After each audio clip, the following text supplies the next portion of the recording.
Hi guys, welcome to the Recollection Room's first episode. Yes, exactly. Our guests today are two incredibly authentic humans from different backgrounds, Uriya and Sameh. Let's get a glimpse into their individuality and what they bring to the community. Enjoy. Yes. I think that was the best one. Come on, يلا. لو ما في أمل والله مش لازم سبب للاحتفال، مش لازم سبب מיליון סיבות לדאוג וואלה לא צריך סיבה כדי לחגוג,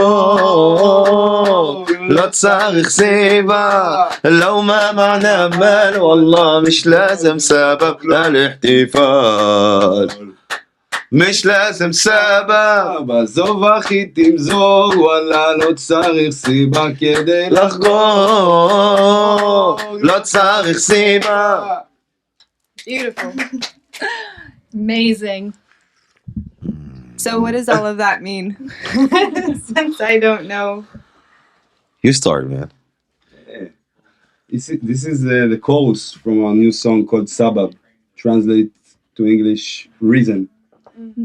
It's our third song basically. We have a couple of different projects, but it's actually our third song. We called it Reason because the main theme of the song is there are so many reasons to worry and hate. We don't need a reason to celebrate. We still haven't figured out what the best translation to English would be, but that's the main idea of the song. Like, how do we celebrate our similarities, and how do we celebrate without any reason, just as a way of life, you know, instead of falling to all the worries and all the hardships and basically the mind control that, you know, we are subject to in terms of fear and divide and hate and extremism within our society. That's beautiful. I actually love the definition that you gave it. Like the translation you gave it. Yep. Thank you. Great. Do you agree with that? Yeah. So you mentioned hardships. I would love to know how you ended up where you are now. What hardships did you have to go through, or did you go through? I think just to be born and raised in Palestine and Israel and in the Middle East, I think let's start from there. True. Start from there. That's enough, I think. But you know, each one of us went through a different journey in life, and he have his own, you know, path that he went through. Me too. But it's, you know, it's complicated. I think for me, for myself, in my behalf, I can say, you know, to choose to be a rapper, to be an actor, singer in a community that sometimes don't really support. Actually, to be an artist or actor or singer in Israel, maybe even the Middle East, it's something, honestly, don't pay the bills. You have to hustle a lot, and you have to work sometimes two different jobs or one job in the morning, and the night you have to, you know, to sing. In Hebrew, it's different. It sounds better in Hebrew, but for me, just being, you know, choose to do what I'm doing today. That's a thing. That's a say. Just one thing on my mind right now. What about being a Palestinian citizen of Israel? That's another thing. What about being raised in Ramle, the mixed city of Ramle? It's a lot of things. It's a lot of fears. No, it's just I'm All the hardship. no, it's not the hard. I just wanted to be, you know, like this is the end of the tour, and you know, like had so many things and so many like adventures in this tour. So I want to just be today. Like, want to be more chill, and it's LA, baby. You know, so you have to be laid back. But I don't want to like to get in like deeper now and to dig and to be heavy. But yeah, it's a lot of things. Palestinian Israel, to be born in this area, in this region, to be an artist, to be born what I live, where I was born and raised Ramle. It's between Jerusalem and Tel Aviv, not Ramallah, Ramle. And you know, just to grow up in a mixed, complicated city. The question is how we got here. Like, yes. What were the hardships you went through? I am an Israeli Jew.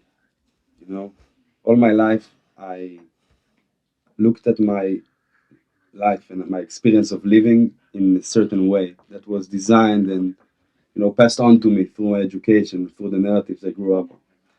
And then something changed. I can talk hours about it, but in general, I discovered spirituality. My life changed, and I started questioning the narratives I grew up on. That led me to a journey. There's a whole story, there's an entire show based upon this journey.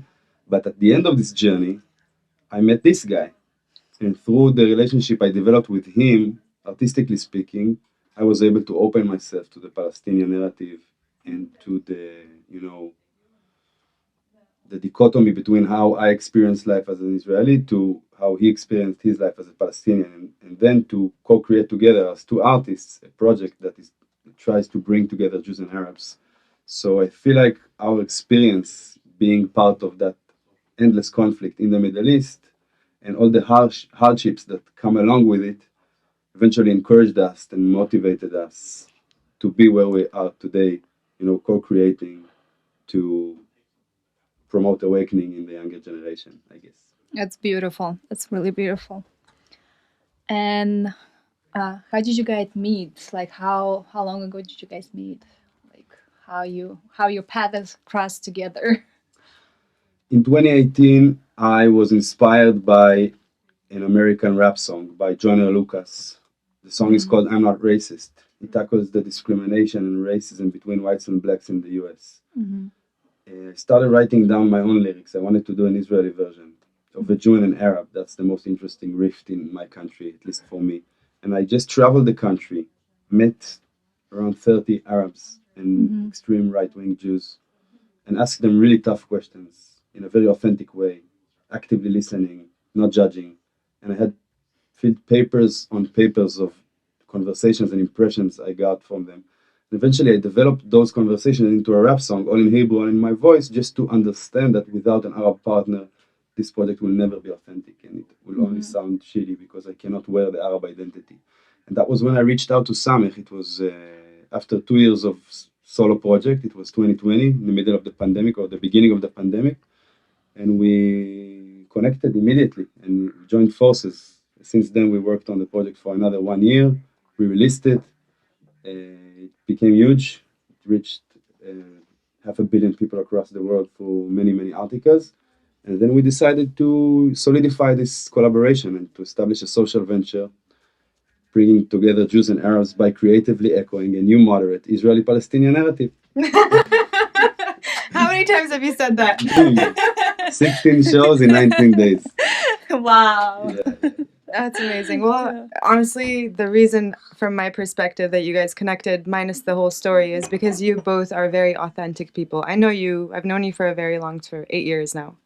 And meeting him, I watched you walk down the street with the couple that you introduced. And you can please tell us about that if you don't mind sharing.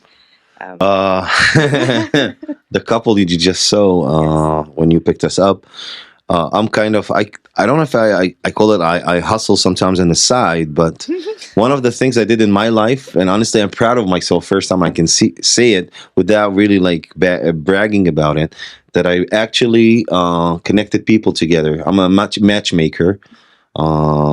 If you watched Yummy. the movie, if you want me, just let me know. I'll do it for free. Oh, Free. I'll do it for free. Don't worry. I'm not gonna charge you. It's fine.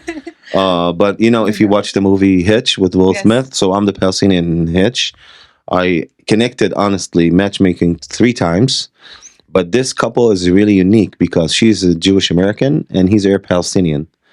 And now they have an amazing baby named Adam. Yeah. And they, of course, consider me as his godfather because of me they met. Because of me now they have a baby even. You're the brains behind that creation. So yeah, so I'm like kind of feeling like, honestly, it's the first time ever in my life that I'm proud of myself that I actually did something good in this life. I'm feeling it actually seriously, and I did it just for the name of love and to hold the baby and see him and how he's gonna have hopefully different life than his father and mother, and he's gonna be kind of the next thing that I think we as human beings, with all due respect to Palestinians and Israelis, sometimes we had enough. We need to understand and we have to understand that love is everything. Love is, I don't want to sound corny, but actually the answer is love. I agree with That's you pure love. That's 1000%. the whole. This baby is pure love with no boundaries, no walls, no just which religion, color you belong to. Just to be a good human being and to be made from love.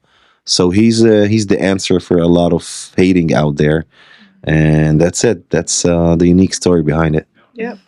You guys know who to call. Here is the guy. Talk to Bob. Talk to Bob. Number will be in the descriptions. Oh. Number. So that you guys just being authentically you. I wanna know one more thing. Who motivated you, or what situations motivated you? If you have any specific Specifically for memories. Dugri project or in life in general? Say both. Honestly, Degree Project sums up what you have been through for such a long time.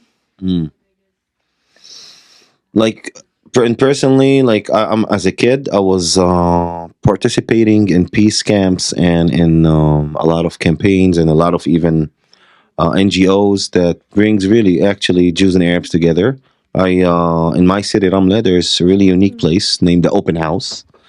Long story short, it's was belonged to a Palestinian family, and when the Jewish family came there after 10 years from 1948, in the beginning of the 60s, the Palestinian family came back to their house, and and the Jewish family, when they met together, both of them, they decided when they understood the true story behind the house, who's the Khairi family. So the family of the Landaus, they decided to eventually leave the house and dedicate it or to give the house, this home, the open house for both nations, Palestinians and Israelis, and to be open for everybody, not just Palestinians and Israelis, to all nations around the world. And it's really a unique story. They have even book written about it. It's called The Lemon Tree. So they're speaking specifically about the open house. So for me as a kid to be, going there for summer camps, meeting a lot of people around the world, not just Israelis or Palestinians, so it was always in my life, like bringing people together and getting to know the other side, the narrative, other stories. It really opened my mind and made me open-minded until today, even since the age of 10. So it's been a while, and that's my background a little bit. How about you? My motivation came from my spiritual journey, egocentric, like in terms of wanting to break free from old patterns, wanting to understand the mechanisms that govern over my behavior and my existence, wanting to understand my existence in a better way. So I started changing my life. I dropped out of engineering school. I really changed the way I live my life based on this new revelation of wait, I can develop my own consciousness. Like nothing about our existence is fully understood to anyone. And then 4 years after starting this process and practicing some yoga and meditation and reading amazing books, mind-shifting books, I saw this video and I jumped, like I dived into this project, like completely. I was a student and I was working full-time as an educator in an NGO, but then I found this new passion project and I dived into it. Eventually, during the 2 years that I worked on this project, my older brother also died from pancreatic cancer. So when you talk about motivation for stuff, suddenly life seemed like insignificant. But this new passion project, I found drive to pursue it. So I did. And then after getting to know him and allowing myself to speak straightforward to him and challenge his narratives and what he brought to the table, but then also allowing myself to be influenced by him and to learn, to educate myself through him about the Palestinian narrative through a personalization of the conflict, I would say, getting to know his family, getting to know the Zakout family's story, not the Palestinian narrative. So those were all small motivations that, aggregated into a very authentic project of educating yourself and then communicating that journey to the public, hoping that by not preaching, you can inspire others to open up also. Mm-hmm. Remember that I Am poem you wrote? Mm-hmm. It's beautiful. Can you read it? Do you know it Would by you heart? mind? I have it on me. No, we actually perform it in our You shows. do? Oh. We can do it for you now live if you want. Yes, please. All of it? You've memorized it. You don't need it. Of course. Oh, You want it? I was actually All of it? thinking about All of it. What he did is hour and it's minute and a half too. Together it's almost 4 minutes. You sure you have enough time? What I did was 4 minutes. 4 minutes Yeah. too? Damn. Do you want it? Yeah, I'm always ready, man. Okay. Wow. Let's do it the LA way. I am a human. I belong to the earth. I came from space and time. I'm a machine. I'm here for some unknown reason, programmed to survive. I'm a Leo in sign and character. I had to fight like a lion for everything in life. I was always gentle and naive until the first time I got backstabbed with a knife. I am a son of dominant parents. I was kind and sensitive as a child. I'm self observant and full of thoughts. My imagination runs wild. I'm the black sheep of the family. I'm the one who chose to follow his dreams. I'm not always practical, but I'm ambitious, and I tend to go to extremes. I'm a brother for my two remaining siblings. I try to get better at it every day. It isn't easy to be happy when we are together since our older brother passed away. I was born 6 years after my brother Shadi and 5 minutes after Sameh, my twin. Fighting for our parents' attention and acceptance made us develop a thick skin. I'm a curious soul in search of the miraculous, a student of the universe. I'm extremely attentive and I go deep. It's both a blessing and a curse. I'm a generous soul, motivated by strong emotion, desire to give. I'm kind, even to my haters. The meaning of my name is to forgive. I'm a man of words. I choose them carefully and I aspire to be direct. I'm usually transparent. The way I feel about something isn't hard to detect. I'm a natural performer. Just give me a mic, a crowd, and a stage. I'll never forget my first show. I felt like a beast unleashed from a cage. I'm in a permanent search of meaning. I advocate for complexity and I try not to lie. I ask myself a lot of questions. The only thing I know for sure is that one day I will die. I'm in a permanent search for approval. I always feel like something is missing. As a rapper from an unsupportive community, you can imagine, people were dissing. I love to eat for the wrong reasons. It's almost like I disappear when food arrives. I'm also a huge basketball fan. I played professionally from age 6 to 25. I'm an hyperactive artist with ADHD, but I learned to use it to my own good. When the stakes are high and stress kicks in, I function better than anyone else would. I'm a Jew. My grandparents were religious and I'm familiar with the rituals and books. I love that moment before Shabbat dinner. I storm the kitchen and taste everything Mama cooks. You do. I'm an Arab minority.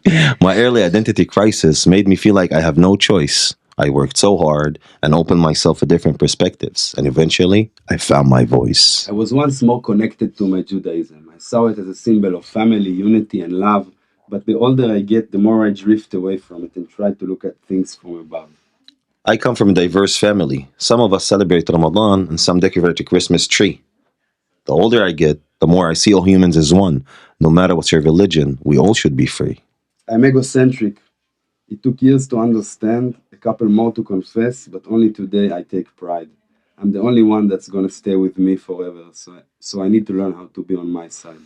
Today, authenticity is very important to me. I talk straight. I have nothing to hide. I'm also a great host. People's person. Trust me. Come just visit and enjoy the ride. We open up, trying to share who we really are. Many Uriyas and Samehs are calling out. The spotlight illuminates each one of them at a time, and in their turn they shout.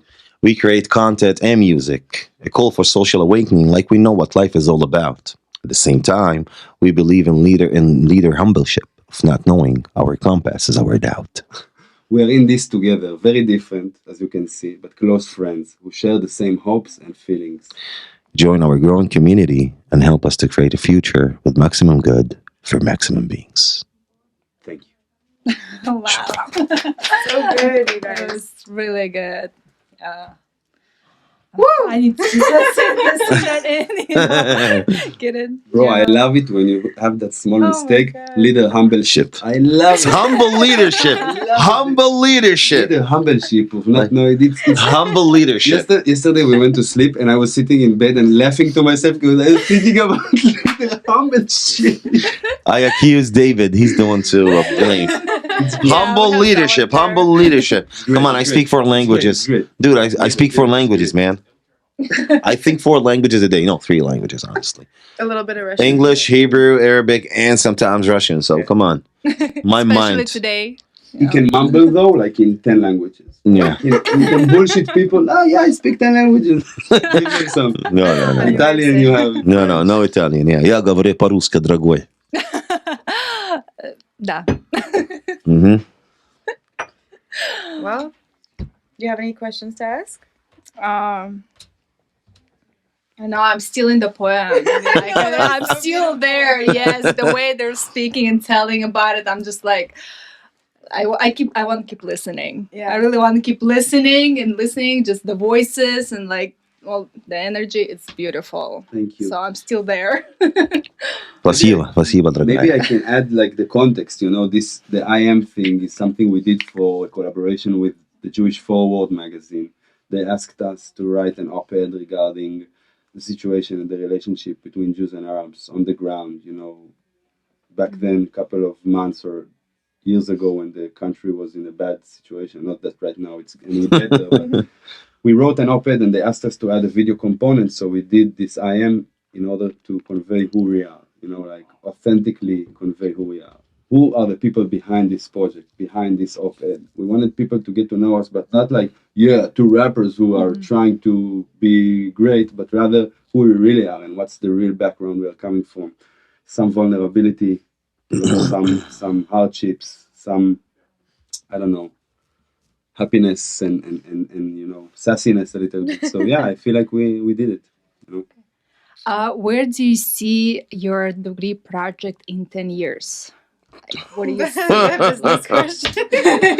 Well, I just I like, want what's him your to. vision? I already how- kind of know what Uriya's gonna say, so please start. Please. Say it instead of me. That Uriya occasionally he says that he doesn't react or he doesn't do stuff that he knows. Like how you say it. אתה לא עושה דברים מתוך.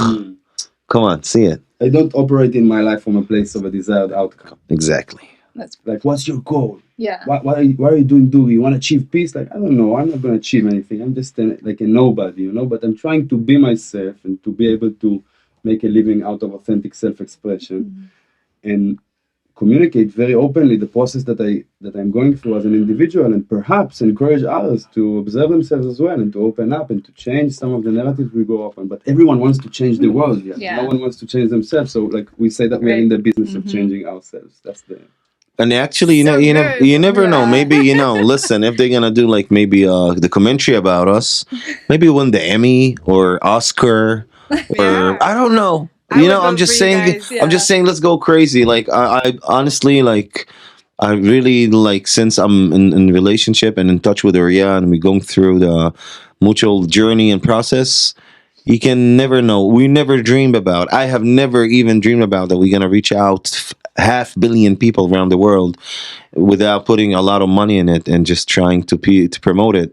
So if we could do that, you never know. Oscar, Emmy for the commentary movie, maybe. That's the beauty of being yourself. Yeah. It's like bring Maybe. you where you, Why you know. not? Let's aim high. Seeing ourselves in Madison Square Garden, like putting us in the. I don't know. Whatever. Whatever comes from God, I say alhamdulillah. It's me. Thank God for everything. Beautiful. Yeah. All right, I have some questions for you. Dale. Actually, why don't you do the honors? Let's do it. Like a tarot reading. Mm. Oops. This one came out. I didn't see. Let's see. Yes. I don't know what's the Bro, question. you need to answer this. I'm asking you. Oh. What viewpoint is the most difficult for you to emphasize with? Empathize. Empathize. Empathize. Empathize, not emphasize, of course. Wow. Mm. Can you repeat it again, please? What viewpoint is the Viewpoint? most difficult for you to empathize with? Wow. Hard question. That's a hard question. Thank That you. is a Yeah. hard question. Universe chose that. Can I play the fifth? I play the fifth. I don't know. Just kidding. Yeah, you can do that. I can play You the can fifth. think about it later if you. I want to think about Yeah, it, yeah. please. Think about it. Okay, next Please. one, I'll let you choose it. Ask him. Or we can ask you, no? In what ways are you inhibited from expressing love? Wow. Easy questions, bro. You know, I think like, although I'm not lying to you, I'm an emotional guy. I'm really like connected to my emotions and expressing emotions, and I'm not shy about it. I'm still a man, but I'm just emotional. But one of the ways that I'm really feeling inhibited to express my feelings, or I think when I'm like kind of feeling when I lose someone that I love, that's one of the things I'm kind of not know how to communicate or how to express feelings, Any kind of loss, or is this death? especially death, especially death. But I try to find a way, but it's like every time when I face death, and unfortunately I faced it many times. Where I was born and raised in Ramle, I even lost my cousin last month. He got shot. He got killed. So it's hard for me to deal with death every time. I think I do, but every time I'm surprised that I can't, or I don't know how to deal with it. Yeah, we're never prepared, Nope. even though we think we're prepared. Mm-hmm. Yep. Agree. It's a good answer. Yeah. Okay, let's ask him one question. Yeah. Thank you. Watch, it's gonna be something You- super you- simple, easy question. No, you pick one. I picked and asked you. No, you pick. I pick. Yeah. You pick. What do you think enlightenment is? That's good question for you. Yeah. I can go on and on, but if I need to be short about it and to build from there, I feel like enlightenment is starting from admitting you do not know. I feel like enlightenment starts from the fact that we understand the humility behind our existence. We are part of something that is bigger than us. I should not be determined about anything in terms of the way I express myself and view the world, but rather to be humble and authentic and to try to discover as much as I can. Enlightenment starts from that willingness to admit you do not know, and the hunger, the curiosity to go and search for everything that there is. And then you start climbing up a ladder, of more understanding, more knowledge that comes in, not only to the mind, but also to the physical body and to the emotional body. And that's the path to enlightenment. What is, like, how do you define it? It's for a different platform. That was good. Thank you. Should I ask him again, or you? Yeah, one more. One more, more? yeah. One more. Let's just pick up from here. Wow. What's the most intense emotional pain you've ever experienced? I think that would be easy. The most intense emotional pain was the loss of my brother. But it's a process. I mean, it never came as like a stroke. It like as a like acoustic strike. It was an ongoing thing that levels of understanding hit you, like after a week, after a month, after a year, to acknowledge a loss. So I feel like when I'm able to really open myself to the loss and to understand that, oh, I had a brother. He was such a meaningful, significant part of my life. He was here and there, and we did this together and that, and then he's gone, and it's not fair. Like, you cannot justify it in any way. You cannot explain it from the mind. So you have levels of understanding and acceptance that eventually you say, wow, I admit it. He was here and now he's not here anymore, and it's really painful. And when you let that in, that's the most intense emotional pain that I felt. And it's not always like that. It's not always evident. You push back all the time. You hide yourself from it. But when you have the guts and the confidence and the like emotional space to let yourself feel that way, that's the most intense, I would say. And enlightenment, spirituality helped you. Yep. In many ways it helped me, but also spirituality can take form of a spiritual bypass. You can tell yourself stories about being spiritual, like, yeah, I do this, I do that, and then eventually avoid confrontation with the weak parts in yourself, because you found a way to talk spirituality through your mind, but not actually be there, be present. So it helps, but it can also pull you back if you fall in love with the idea of becoming enlightened or whatever. Yeah. Yeah, I'm glad you know that part of it too. Yes, it's important, I think. I know you have brothers and sisters, or a brother and sister now. Do you have any? Yeah, I just said it. I have Shadi, my big Shadi, brother, okay. and my twin sister. I have a twin sister, That's Sameh. right. So it's a twin sister. I Mhm. thought it was a twin brother. How did you listen to the five poem? minutes- I was like, 5 minutes 5 minutes older than you. She's That's older the than me, sister. 5 minutes older than me. But you have to understand, back then in 83, 84, they had a strike on ultrasound. So when my mom went to the hospital, she didn't know that she had twins. She Really? only had or a baby boy or a baby girl. So when they took away or took out my sister and started to stitch my mom, one of the doctors said, "Hey, wait a second! There's another baby inside," and it was me. Oh my god! Yeah. You know this thing, I came to this world by accident or by magic or I don't know what. He wasn't invited to the party, Exactly. but he appeared anyway. He was Exactly. like, "Hey guys, I'm here. You know? Unleash the beast. Unleash the beast. You're a Beast Leo. unleashed from Unleash from cage." McBeast from Cage, yeah? You guys are both Leos. We're both Tauruses. No. Oh, wow. I'm a Leo. I'm a Leo. Yeah. I'm August the 4th. August 9. Oh! Yep. Dang it. That's cool. Wow. Yeah. 2 Leos Leos. and 2 Taurus. Wow. 2 Taurus and 2 Leos. You know we can eat them alive. Oh, yeah. In nature. In nature, not in life. In nature, yeah. You got that right. You got the lion and his queen, so but it's again. Yeah. Yeah, that's the Leo talk.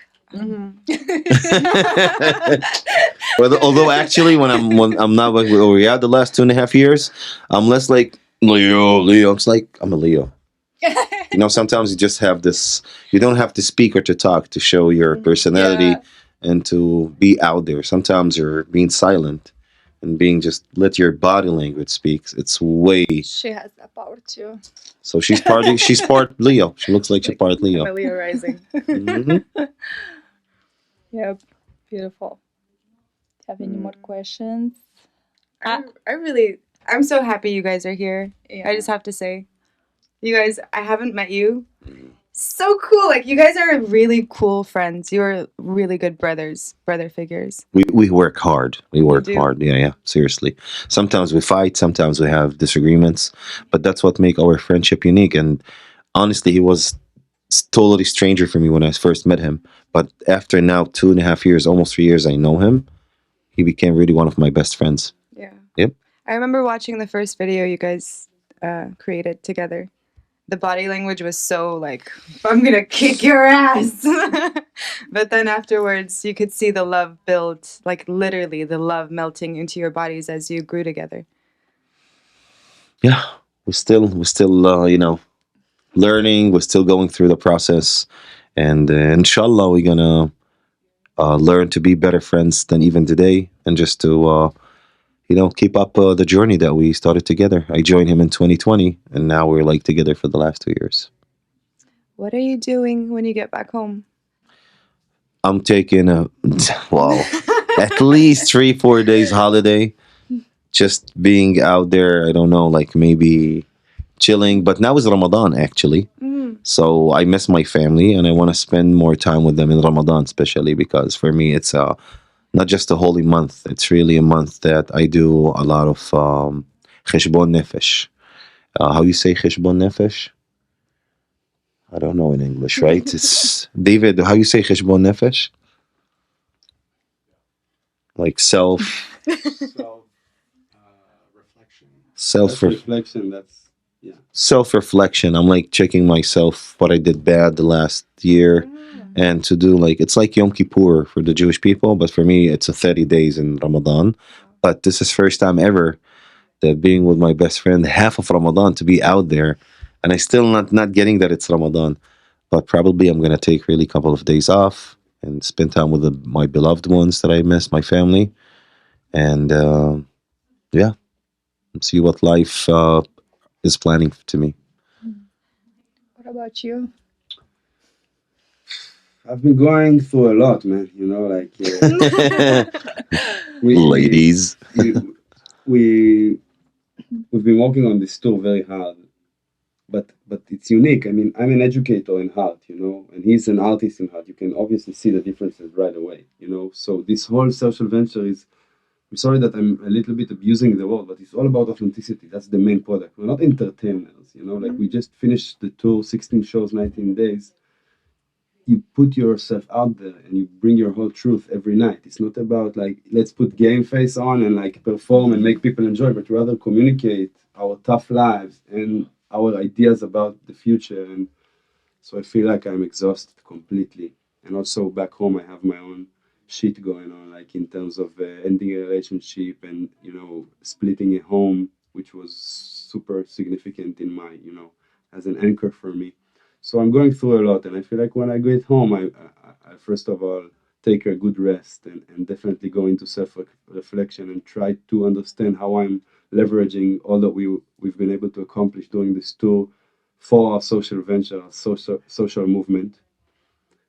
And yeah, I feel like right now I'm in a phase in my life where I'm like the focus that I have is to allow myself to be the most beautiful version of myself and to feel beautiful and to like fly high.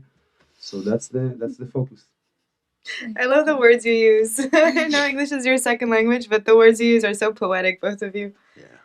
I don't know. I don't know. I don't know.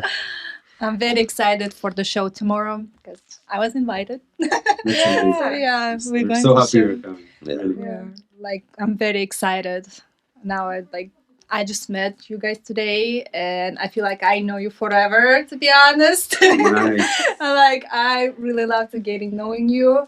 And yeah, I'm very excited to see what you guys do in life. So tomorrow, yeah, I'm very excited. Ahla sahla. Ahla sahla. Do you guys have any tattoos? No. I also don't have tattoos. I've been wanting to do one since forever, but I will never do one for sure. I don't have any tattoos. Oksana has some tattoos. I do. How many you have? 600, 500? No, I can count them really quick.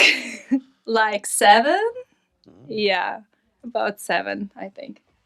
They're tiny ones, and I want to keep them. I like them. Cool. This was an interesting random question. I don't know. It just popped in my head. Yes. Tell us, maybe you. What's the deal with the podcast? What's the reason idea, behind the it. goal, the motivation? So, a few years back, I opened up a foundation called Basharat. And that was actually ignited by my trip in Brazil. Just the whole experience of it. You were actually part of it, a big part of it. I remember you stopped a conflict from happening, and I saw it. I saw you. You didn't see that I saw you. What? Yeah, she told me about that. It was beautiful. I'm super intrigued right now. Like to just remember the situation. Yeah. But when I came back to LA after my life changed because it's like something, if I'm spiritual, so I believe that we give ourselves experiences, especially if you're on a different level of consciousness. Something opened up in me, and I know I gave that experience to myself so that I could remember something in my DNA, and I did. So the foundation is set to very much to what you guys are doing, just living our lives, making myself the best version of myself, so that whoever is watching knows that I mess up. I mess up all the time. Like this is my first time in front of a camera, in front of cameras, in front of a microphone, and I don't care. It's really fun to be around people, to talk, to create. The art portion of this is so that we can raise money to donate back to foundations, whether it's to you, to other projects. So at least in that way, I know for sure that we'll be making a difference. That's amazing. Did you tell them about the art part? Yeah. Okay. I don't know if Bob did. He kinda didn't. Okay. We are so like we go with the flow, you know. Mhm. You are being documented. Do a song. Do another song? We'll do it when we close off. But you are being documented. What is that about? Like, I know David Bloomingfield. He's a great friend of mine, director. Did a couple of documentary movies, and we worked together. Not even worked. I gave him my own music back then in 2008, that's a long time nine, ago. maybe even before. He had his one of the first movies he did, documentary movies, Street Ball Hafla. And since then we kept like in touch, like here and there.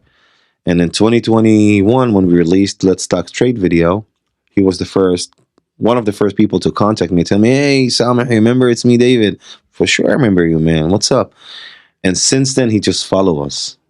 Like every place we go, if it's going to do, meetings, shows, lectures to students, people, sometimes community meetings. And in this tour, he decided, and he even did an article about us, like 17 minutes short article, video, whatever you name it, a movie about us. But now he's doing like actually really long like documentary about our trip, our tour, things that we went through, going through, and remember the name David Blumenfield. Remember his name. It's an easy name to remember. Remember naming him, It and has a ring to it. yeah, and hopefully, we're gonna have an amazing documentary trailer. We really love David. I consider him as a big brother, and you know, um, been in the so-called music industry, music business, whatever. He's from the good guys because it's hard to find good people in this industry or in the business. And he's documentary or director, photographer. He's a good human being, and it's good to be surrounded by good people around you. So he was really a huge part in the tour. Traveled with us. He was part of Dugri family. Awesome. And yes, there is a power in there's a power in having numbers. Power in numbers. Like I don't know how to word it properly. I think you can do a better job. But just having people that have the same purpose, in a sense, have the same direction. Yeah, that's what I wanted to add. I mean, since we released the first video, we were lucky and privileged to have David with us, following us sometimes in the past 2 years. And basically, it's really amazing to understand that you're able to attract certain energies to your life. So the people that join forces with us naturally are people that vibe with our energies, and David, everything he does with his heart. It's not about what does he get from it. He felt something in us and he said, I'm going with it. He doesn't know what the outcome would be. It can be a documentary, it can be a series, it can be nothing eventually, but he trusts the process. He invests himself without getting anything committed, to return to him. There's no guaranteed return of investment, but rather doing from love. And it's really a privilege for us and amazing and basically like an affirmation to our process, the fact that he's with us so wholeheartedly, and it's really a bliss. Good job. So nice. Yes. Can you cry? I'll record you. One tear. Well, I honestly, since this is the first episode, I did not set a timer. So if you guys want to close it off, we can. I know you have plans. Could you please do another song to close it off? Yeah. Too bad I didn't bring the melodic. Yeah. How did you forget it? I'm sorry. There's actually a piano here. Yeah, There but there is, but you can't play it now to bring it here. It's gonna be in processes. It's a long story. So you Gosh, still like just the chorus. תתחיל מאיזה משהו. Yeah? Yeah. Always say. Okay. Sounds beautiful. gonna improvise. صوتي هادي بدي أصرخ عالي، بدي أبني حليمي تلي بن عمي، أدوق الحياة لما أشم ريحة بلادي، أشوف حديقة مش هدم بيت جاري. ככה דוגרי לפנים, هذه هي الطريقة، מספיק שנים, ما نستنى دقيقة، שבא לי מבפנים. بدنا أصوات جريئة. فيش عندي منفس، فيش عندي منفس. אני יודע מה אתם חושבים, עוד אשכנזי שמתחנף לערבים, אבל הייתי בקרבי ותרמתי למדינה ומסביבי שום דבר לא השתנה. חדשות כל שעה, בונות נרטיב, שירים וטקסים שבאים להכאיב. אומה שלמה עם PTSD. לאן מועדות פני העם היהודי. מנהיגים שצועקים חזק, אני מרגיש מחנק, בכל קול מתון מושתק. فيش عندي منفس، فيش عندي منفس، فيش عندي منفس، فيش عندي منفس. تعال نمزع شباك نفاق، يلا بينا رفاق، نفكر خارج النطاق. اللي avec va، اللي avec va، اللي avec va، اللي avec va. I can have that play on repeat for Right? a long time. Tomorrow you're gonna listen to it. Tomorrow you'll get it. Awesome. Well, thank you guys so much for being شكرا on. شكرا تدا. Thank you. Thank you. Спасибо большое, спасибо. Спасибо, спасибо. Пожалуйста, дорогая. His Russian's really good. Yeah.